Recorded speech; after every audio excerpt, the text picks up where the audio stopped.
सवेरे की शुरुआत करते हैं खास खबर से। तो लीजिए, लॉकडाउन खुल गया, खुल गई दुकानें और एक बार फिर सड़कों पर जिंदगी की रौनक दौड़ने लगी।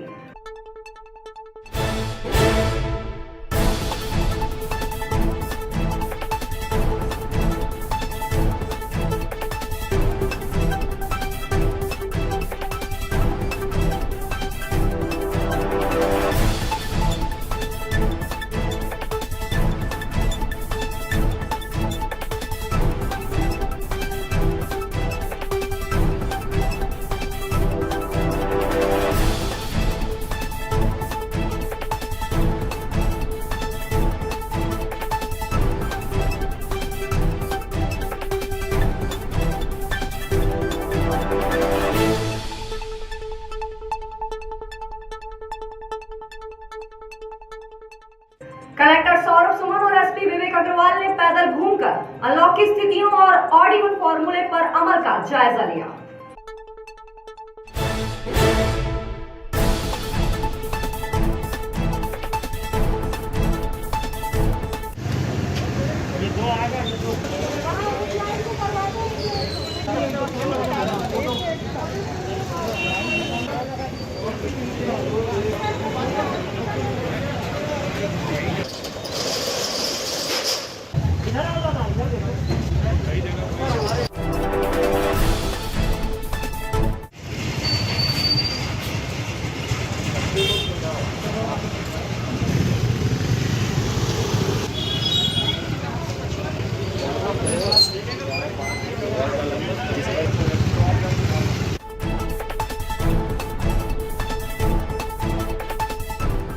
अभी मार्केट में हम लोगों ने घूम के देखा, कमोबेश व्यवस्थाएं ठीक हैं और इवन में प्रशासन को भी आसानी होती है पहचानने में कि एक साथ दो दुकानें खुली हैं तो कोई एक जो है वो नियम का उल्लंघन कर रहा होगा। आप लोगों के माध्यम से व्यापारी बंधुओं से भी अपील है कि बहुत ही तात्कालिक व्यवस्था है और अभी प्रयोग के तौर पर देखा जा रहा है। जो सबसे आसान तरीका होगा उसको आगे हम लोग अपनाएंगे। इसी को देखने के लिए हम लोग आज निकले थे। तो जहाँ जहाँ नॉन कंप्लायंस मिला है वहाँ छोटी मोटी अभी कार्रवाई हुई।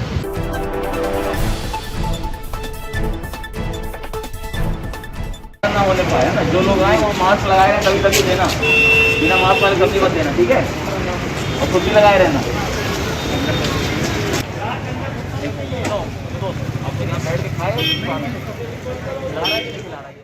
अनलॉक के साथ ही फवारा चौक इतवारी बाजार क्षेत्र में विवाद और हंगामे की खबर मिली। विवाद तूल पकड़ता उससे पहले ही एसडीएम ने मौके पर पहुंचकर मामला नियंत्रण में लिया।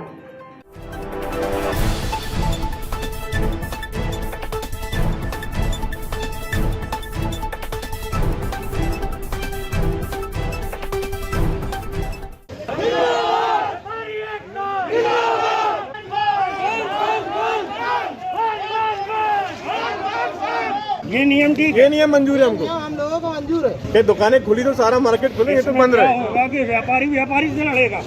जैसे किराना खुलेगी, ज्वेलरी खुलेगी, ये खुलेगी, ये खुलेगी, ये खुलेगी। ये सोमवार खुलेगी तो बुधवार नहीं खुलेगी। बुधवार मंगलवार कपड़ा खुलेगा और बाकी 8-10 आइटम खुलेंगे, अल्टरनेट डे खुलेंगे। वहाँ तक तो ठीक था, या तो फिर पूरा बंद कर दीजिए। पूरे मार्केट को 2 दिन में डिवाइड कर दीजिए बाजार को। यदि एक दिन किराना खुले, सोमवार किराना खुले तो फिर बुधवार किराना खुले, मंगलवार कपड़ा खुले तो फिर गुरुवार कपड़ा खुले, और उसके साथ में दूसरे 6 आइटम और दे दीजिए साथ में। डीजी पुलिस ने वीडियो कॉन्फ्रेंस कर अनलॉक के दौरान स्थिति परिस्थितियों पर नियंत्रण बनाए रखने के लिए वीसी के जरिए समीक्षा की और जरूरी निर्देश दिए।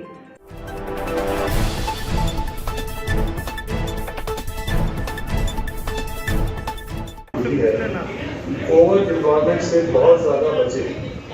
जितना ज़्यादा डिप्लॉयमेंट हम एक्स्ट्रा करते हैं उतना ही संक्रमण का खतरा भी उसी हिसाब से बढ़ता है। तो किसी भी तरह से ओवर इंतजाम ना हो।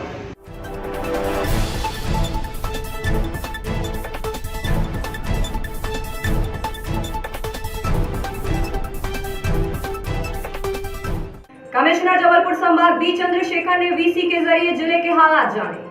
संभाग आयुक्त ने कोरोना जांच, सैंपलिंग और आरटीपीसीआर टेस्ट तथा टीकाकरण को लेकर जरूरी निर्देश भी दिए।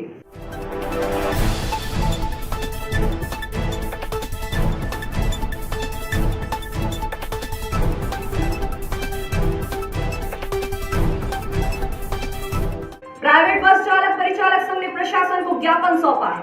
प्राइवेट बस चालक परिचालक संघ के सदस्यों ने असंगठित कामगार कांग्रेस अध्यक्ष वासुदेव शर्मा के नेतृत्व में प्रशासन को ज्ञापन सौंपा और 30 अक्टूबर 2020 में हुए समझौते को अमल में लाने की मांग रखी।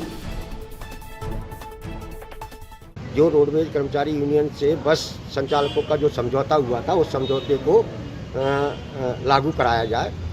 वो समझौते में ये तय हुआ था कि इन कोरोना महामारी के दौरान जो इनके रोजगार बंद हुए इन्हें 6 महीने तक 3,000 रुपये महीने के हिसाब से आर्थिक मदद दी जाएगी। वो समझौता अभी तक लागू नहीं हुआ। उसी समझौते में और भी चीज़ें थी, जैसे कि इनको मंथली पेमेंट किया जाएगा, इनका PF काटा जाएगा, इनको ड्रेस दी जाएगी, इनको भत्ते दिए जाएंगे। ये तमाम सारी मांगें समझौते में थी, लेकिन वो समझौते पर अमल नहीं हुआ। ये समझौता जो है श्रम विभाग के अधिकारी के साथ बैठ के प्रशासन की ओर से किया गया था। कोई ये चलती हुई सड़क पर चलता हुआ समझौता नहीं था। तो हमने आज इस ज्ञापन के जरिए इस महामारी के दौरान ये लोग बहुत बुरी आर्थिक संकट में फंसे हुए हैं, इनके पास में रोजमर्रा के खर्चे के लिए पैसे नहीं है। हमने कहा कि उस समझौते को लागू कराया जाए। चांदामेटा परासिया स्वास्थ्य केंद्र के सफाई कर्मचारी 2 महीनों से वेतन न मिलने से परेशान हैं। सामुदायिक स्वास्थ्य केंद्र परासिया के सफाई कर्मचारियों ने प्रशासन को ज्ञापन सौंपकर पिछले 2 महीनों की पेमेंट न मिलने से उत्पन्न परेशानियों का हवाला देते हुए प्रशासनिक हस्तक्षेप की मांग की है। जी, हम कलेक्टर रेट हमारी पेमेंट हो जाए इसके लिए हम आए हैं सर, और हमारी 2 महीने से सैलरी नहीं हुई सर, और हम लोग को बहुत परेशानी का सामना झेलना पड़ रहा है। कोई गाड़ी मोटर भी नहीं चल रही, किसी को बोलते हैं तो वो 100-200 रुपये लेता है छोड़ने का बड़कोई तक परासिया से हम लोग को। कहाँ काम करते क्या काम? जी, हम परासिया हॉस्पिटल में सफाई कर्मचारी के पद पे हम पूरे लोग सब कोविड में काम कर रहे हैं, पूरी कोविड में सेवा दे रहे हैं सर। और नए कर्मचारी लगे तो उन्हें एक दिन काम करे छोड़ के भाग गए, और हम लोग वहाँ दिलेरी से काम कर रहे हैं, बॉडी उठा रहे हैं, उनकी पूरी सेवाएं दे रहे हैं। कोई ऑक्सीजन लगा रहा, कोई कुछ कर रहा, कोई कुछ कर रहा, हम लोग सब काम कर रहे हैं। हम कभी कोई काम के लिए मना नहीं करते, लेकिन गवर्नमेंट हमारी तरफ नहीं देखती, हम सफाई कर्मचारी की तरफ। इसके लिए हमको कलेक्टर रेट से पेमेंट दी जाए। हम लोग को अभी सैलरी 5,550 रुपये मिलती है या 40 रुपये, बस। इसके अलावा हमको कुछ भी नहीं मिल रहा। अभी तो 2 महीने से सैलरी नहीं है। प्रदेश के मुखिया सीएम शिवराज सिंह चौहान, पूर्व सीएम कमलनाथ और सांसद नकुलनाथ ने लॉकडाउन खुलने पर अपील करते हुए सभी से सावधानी बरतने को कहा है।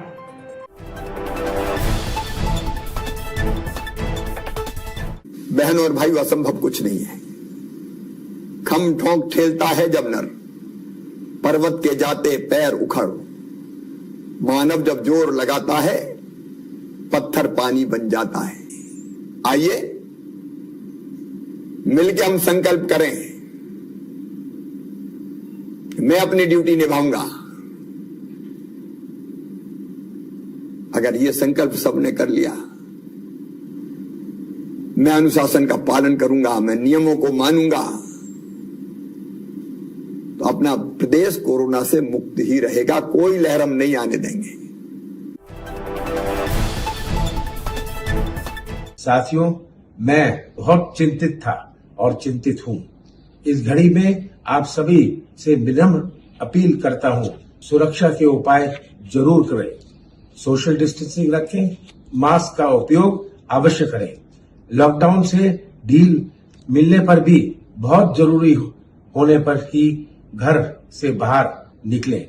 हम सब मिलकर इस महामारी को खत्म करने की ओर बढ़ चुके हैं और जल्दी हम सफल होंगे। मेरे छिंदवाड़ा जिले के प्रिय वासियों, नमस्कार। जैसा कि आप जानते हैं, हमारा छिंदवाड़ा जिला एक बुरे दौर से गुजरा है। लोगों ने अपनों को खोया है। 1 जून से अनलॉक की प्रक्रिया चालू हो रही है। प्रतिबंध जरूर हट रहे हैं, लेकिन मेरी आप सभी लोगों से यही प्रार्थना है कि सतर्क रहिए, सुरक्षित रहिए, अपने घर से केवल जरूरी कामों के लिए निकलिए। मैं आप लोगों से ये भी प्रार्थना करना चाहता हूं कि आप वैक्सीन अवश्य लगवाएं। वैक्सीन ही हमें सुरक्षित रख सकता है। मैं आप लोगों को विश्वास दिलाना चाहता हूं कि इस कठिन घड़ी में मैं आपके साथ खड़ा हूं। कोरोना संक्रमण से हम सभी को निजात मिले, सभी स्वस्थ हो, जिंदगी वापस पटरी पर लौटे, इस मनोकामना के साथ नगर शक्ति पीठ बड़ी माता मंदिर सेवा समिति ने बड़ी माता की महाआरती की।